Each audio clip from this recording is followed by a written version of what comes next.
अवसर सुन भगवान परशुराम जी महाराज का आगमन होता है। परशुराम जी महाराज का अद्भुत चरित्र है और कई सदग्रंथों में इस चरित्र का वर्णन है। इसमें कहते हैं कि परशुराम जी जैसा अवतार ना भूतो न भविष्यति, अग्रता सकलम शास्त्रम पृष्ठता शशिरम धनु। श्री परशुराम जी महाराज के मुखारविंद में संपूर्ण शास्त्र थे, अद्भुत विद्वान थे। इसलिए श्रीमद् भागवत में या किसी में भी आप पढ़ोगे तो जब भी संत सम्मेलन कोई होता है, संतों की बैठक होती है, तो कृपा परशुराम जी महाराज जरूर होते हैं वहां पर। सस्वा रेणुका सुता, विश्वतामा के पास में रेणुका सुता कौन है? परशुराम जी। शिष्यों के साथ हो जाते हैं। तो इस प्रकार से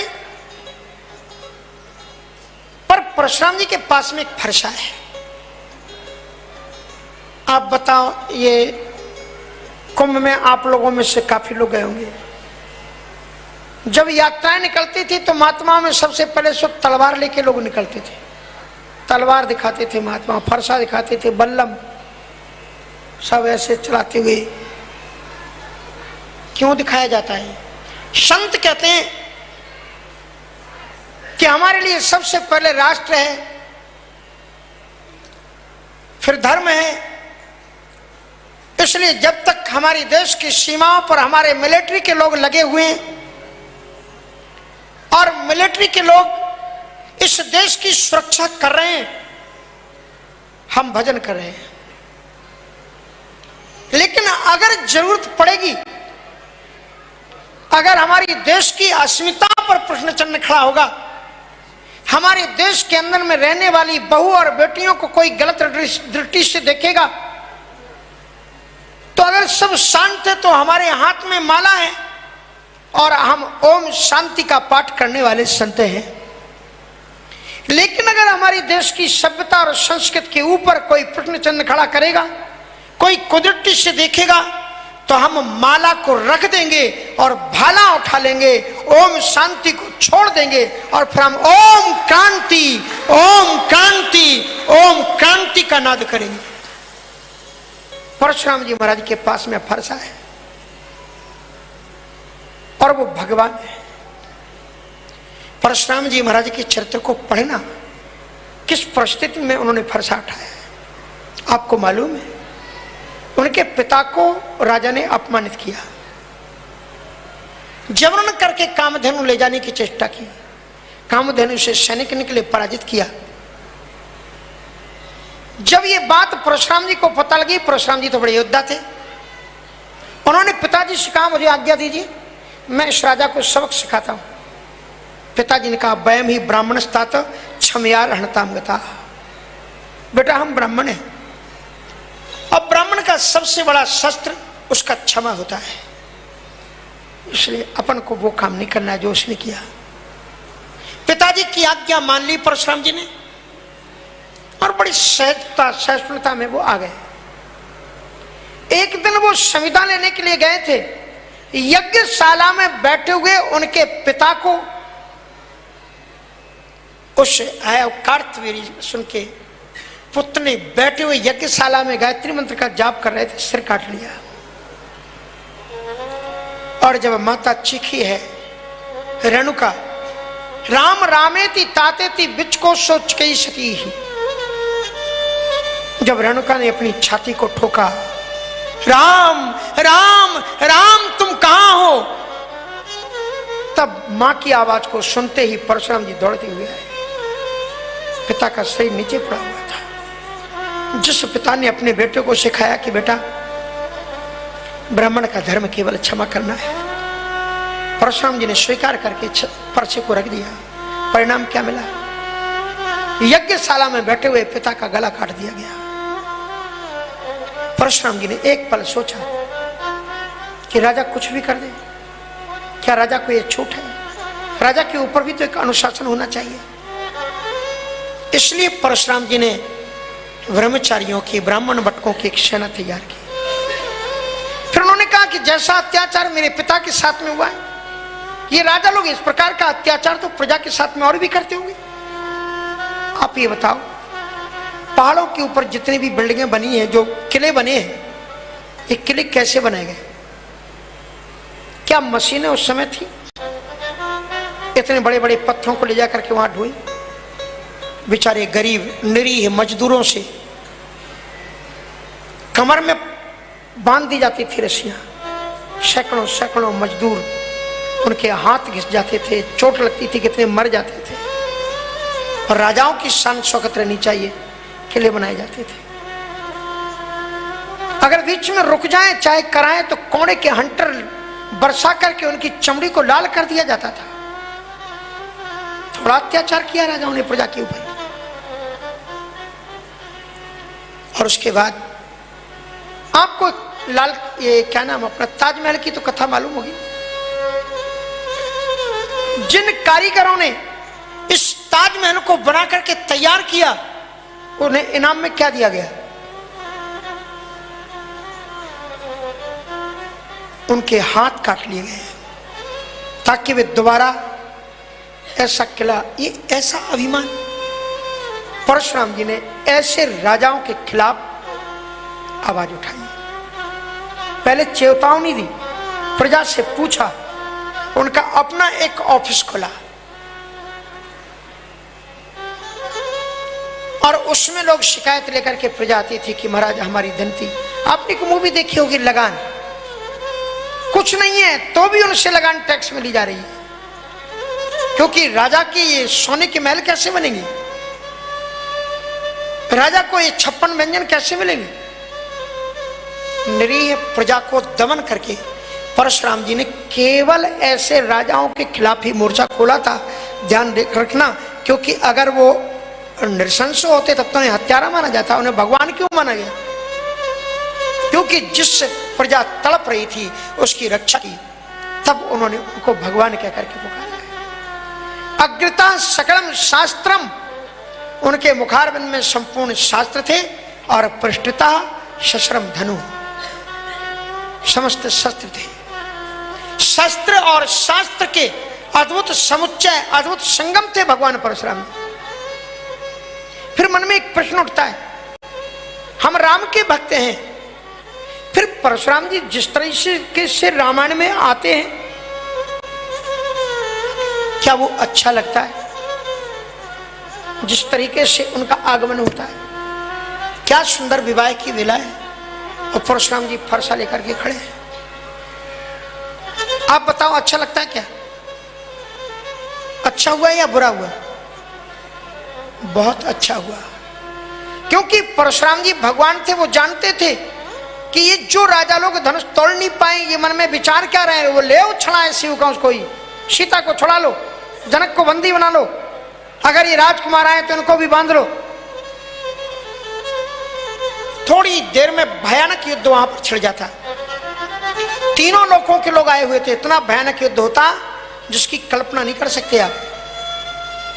परशुराम जी ने सोचा कि एक अवतार के रहते हुए, एक अवतार श्री सीताराम जी के विवाह के पहले जनकपुर जैसी पवित्र धरती पर रक्त की नदियां बह जाएं, तो फिर मेरे अवतार होने का मतलब क्या है?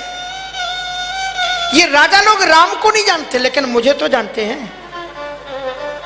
इसलिए ते ही अवसर सुन शिव धनुभंगा, आयो भृगुकुल कमल पतंगा। राजा लोग घबरा उठे, थर थर कांप उठे। पितु समेत कह कह निज नामा, लगे कर्ण सब दंड प्रणामा। सीता जी को प्रणाम करवाया राजा जनक जी ने। परशुराम जी ने आशीर्वाद दिया, सौभाग्यवती भव। सखियां ने विश्वामित्र मिले पुनियाई, पद सरोज मिले दो भाई, दोनों भाइयों ने। अब महाराज परशुराम जी महाराज ने तड़क भड़क के साथ में पूछा कि काहू जन जनक धनुष के तोड़ा, इस धनुष को किसने तोड़ा है, मुझे जल्दी बताओ। और अगर तुमने नहीं बताया तो पलटू मही जहां लही तब राजू, जहां तक तुम्हारी राज्य की सीमाएं हैं उस राज्य को मैं पलट दूंगा। और तब लक्ष्मण जी बोलते हैं, बहु धन ही तोरी लड़काई। महाराज क्या आपने संसार के सारे धनुषों की अपनी गारंटी ले रखी, रक्षा की जिम्मेवारी ले रखी, ठेका ले रखा है आपने धनुषों का, कि धनुष में किसी का भी धनुष होगा और कोई भी तोड़ेगा और आप आ जाएंगे वहां पर। धनुष शंकर जी का है, तोड़ने वाले राम हैं, वो शंकर जी के मन में कुछ हुआ नहीं तो आप क्यों आ गए यहां पर? जिस धनुष को शिव ने त्याग दिया कि ये क्रोध का कारण है, उसके चेले ने क्यों नहीं उठा लिया इसको? बचपन में न जाने कितनी धड़ियां मैंने छोड़ी, क्योंकि पृथ्वी ने देखा कि परशुराम जी महाराज ने 21 बार क्षत्रिय विहीन धरती को किया। उन सब राजाओं के धनुष एक जगह रखे हुए थे। धरती घबराती थी कि अगर ये किसी दुष्ट के हाथ में अस्त्र शस्त्र आ गए तो पृथ्वी में प्रलय मच जाएगी, इसलिए शस्त्र नष्ट कर देने चाहिए। आज भी विश्व के सामने ये मुद्दा चल रहा है कि जो अणु बम, परमाणु बम, क्या कौन कौन से बम, शायद बमों के बारे में जानने वाले यहाँ पर उपस्थित हैं, तो कैसे कैसे बम बनाए जा रहे हैं। जो सहिष्णु और चिंतनशील समाज, जो भी राष्ट्र हैं, वो चाहते हैं कि ऐसे अणु बम वगैरह ना बनाए जाएं, क्योंकि युद्ध तो दो राजाओं के अहंकार के बीच में होता है, लेकिन उसका परिणाम संपूर्ण प्रजा को उठाना पड़ता है। जिस देश और जिस कंट्री के अंदर में युद्ध होता है, वो कंट्री कम से कम 10 वर्ष की प्रजनन क्षमता को खो देती है, जब वहां पर बम गिरते हैं, युद्ध होते हैं और सारी चीजें होती हैं। पूछो जो विश्व युद्ध हुए हैं उनके परिणाम आज भी लोगों के पास में है। कितने वर्षों तक बोनस संतानें पैदा होती रही वहां पर, इतिहास को उठा करके देखो। और युद्ध करना ही पड़े तो फिर राम जी से सीखो युद्ध कैसे करो। फिर अपनी कंट्री में मत होने दो, जिससे युद्ध करना है उसी की कंट्री में घुस करके उसके साथ में युद्ध करो। राम जी ने पूरी सेना उतार दी लंका में, समुद्र पर पुल बांध करके फिर युद्ध किया। कहा कि बेटा अगर हम खराब ही करेंगे तो हम अपनी देश की धरती को क्यों करेंगे, तुम्हारी धरती को बर्बाद करेंगे, आ जाओ तो करो युद्ध। ये है राम की राजनीति, उसी में उतर करके युद्ध किया। इसलिए भगवान परशुराम जी महाराज ने, लक्ष्मण जी महाराज ने, जो उनका संवाद हुआ हम लोग समझ नहीं पाते और हम सोचते हैं कि लड़कपन है लक्ष्मण जी का। और जनकपुर वाले लोगों ने भी कहा कि बेग करो, ये छोटा खोट न पडोटा, देखा तो छोट खोट न पडोटा, देखने में छोटा बड़ा खोटा है, ये सामने से हटा दो। लक्ष्मण जी महाराज ने एक चौपाई कही कि का छत जीवन लाभ धन तोरे, का छत लाभ जीवन धन तोरे। एक चौपाई में दो लोगों को उन्होंने सबक सिखाया, परशुराम जी को और जनक जी को। वो कहते हैं कि मुझे समझ में नहीं आता कि जब से इसमें जनकपुर में आया हूं केवल धनुष धनुष धनुष धनुष की ही बात चल रही है। अब कथा में देखो, कल से ही कथा चल रही ना, धनुष के अलावा कुछ नाम आ रहा है। लक्ष्मण जी ने कहा मैं जब से जनकपुर में आया हूं धनुष धनुष धनुष धनुष की ही बात चल रही। और जहां राम रहे वहां तो राम का कीर्तिगान होना चाहिए। जब ये मैं आया तो ये राजा जनक रो रहे थे कि हाय हाय ये धनुष नहीं टूट रहा है। तो मैंने सोचा कोई ऐसी भूमिका बनाई जाए कि धनुष टूट जाए और फिर राम का नाम शुरू हो जाए। अब राम जी से मैंने प्रार्थना की, धनुष टूट गया, लेकिन बड़ी समस्या है कि अभी जब धनुष नहीं टूटा था तो राजा जनक रो रहे थे कि धनुष टूट क्यों नहीं रहा है, और जब धनुष टूट गया तो अब आप आ गए और आप रोने लगे कि धनुष टूट क्यों गया। कहां क्षति, इस धनुष के टूट जाने से आपकी कौन सी हानि हो गई और का लाभ, राजा जनक जी को लाभ क्या हो गया।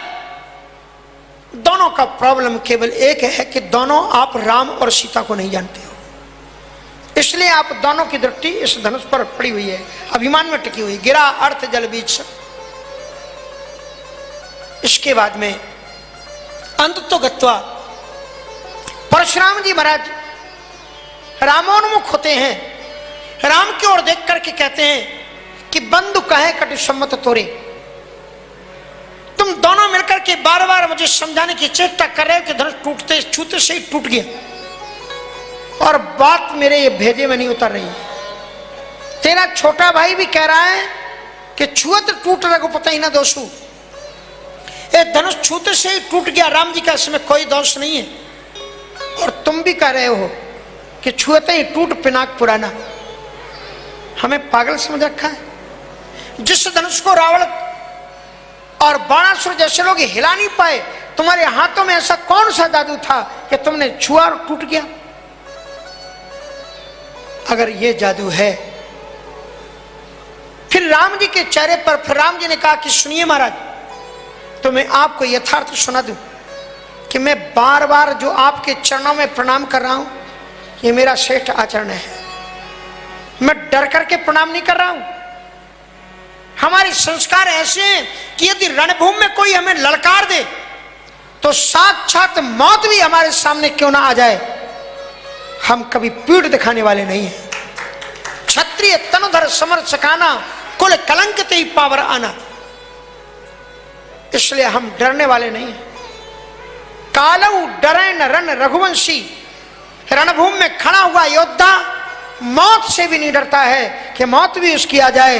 इसलिए हमारे मिलिट्री के लोग या देश के सैनिक लोग जब बॉर्डर पर जाते हैं तो कहते हैं, तेरा वैभव अमर रहे मां, हम दिन चार रहे न रहे। हे माता भारती, तुम्हारा यह सच्चोता बनी रहे। हमारी जिंदगी तो 4 दिन की है, आज दिन रहे चाहे ना रहे, चले जाएंगे, लेकिन मेरी भारत माता की जय बनी रहे। इसलिए हमारा मन का एक संकल्प होता है, योद्धा इसी संकल्प के साथ में जाता है, उसे गीता सुनाई जाती है। हम निरंतर उन माताओं के लिए नमन करते हैं जिन माताओं ने अपनी कोख से ऐसे सपूतों को पैदा किया और उन्होंने मिलिट्री में प्रेषित करने की अपनी भावना अभिव्यक्त की, और जिनके बेटे अपने देश और धरती के लिए अपने प्राण को हथेली में लेकर के भारत माता की रक्षा करने के लिए राष्ट्र पर लगे हुए हैं, ऐसे लोगों का हम सम्मान करते हैं। हमारे देश में उनको भी संत माना गया है। कल मैंने कहा था 3 सजावट राष्ट्र को, सती, संत और सूर। सूर मानी योद्धा, मिलिट्री के लोग। और 3 लजावत देश को, कपटी, पापी, क्रूर। इसलिए राम जी ने कहा कि हम डर करके आपको नहीं झुक रहे, नहीं तो मौत भी आ जाए महाराज, अब उससे भी डरते नहीं। ये हमारे संस्कार है। जब राम बोल रहे थे तो उनके रोम रोम से प्रकाश निकलने लगा। परशुराम जी समझ गए ये भगवान है। आंखें नम हो गई, आंखों में आंसू भर आए, और फिर वो राम जी से निवेदन करते, मुझे लगता है कि मैं जिसकी प्रतीक्षा कर रहा हूं वो आ गया है धरती पर। हे राघव, अगर आप रमापति हो तो मुझे क्षमा कर देना, पर प्रूफ करो कि तुम मेरे मालिक हो। कैसे? आप कह रहे हैं कि ये धनुष आपने छुआ और ये टूट गया। आपने नहीं तोड़ा, अपने आप टूटा है। जिस अस्थि से वो धनुष बना है उसी से एक धनुष और बना था, वो मेरे पास है। इसको भी आप लो और ऐसे ही चढ़ा दो।